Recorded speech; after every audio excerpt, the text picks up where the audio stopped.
Malta ġiet meqjusa bħala waħda mill-aktar pajjiżi fejn qed isiru b'suċċess proċeduri speċjalizzati fuq pazjenti li jsofru minn puplesija.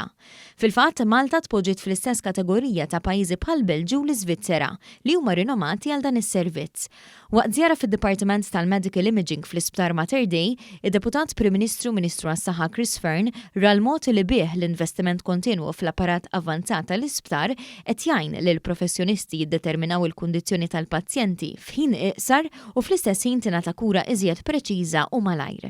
Il-konsulent Ruben Grek spjega x'jiġri f'dawn il-każijiet. Meta pazjent isofri puplesija ħajċempel l-emerġenza, u mill-emerġenza mill-ewwel ħaniġu alerted min-naħa ta' radiology. Min-naħa tagħna nagħmlu mill-ewwel dak li jgħidu city stroke, jiġifieri ħanaraw u nikkonfermaw li vera kien hemm stroke. U apparti minn hekk naraw x'tip ta' treatment nistgħu noffru lill-pazjent. F'dawn il-każijiet isiru żewġ tipi ta' trattamenti. Hemm żewġ tipi ta' treatment.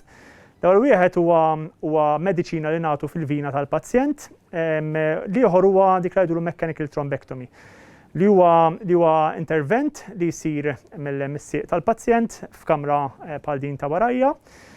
B'kollox fl-aħħar snin rajna li kien hemm żieda kbira f'dan il-tip ta' intervent. Bdejna noffruh fi-2015, sal-lum il-ġurnata rajna li kellna over 300% increase f'dawn il-numri. Id-Deputat Prim Ministru ingħaqad ma' Dr. Grek f'appell lil persuni li jħossu sintomi ta' stroke biex jirikorru immedjatament l-emerġenza l-għajnuna.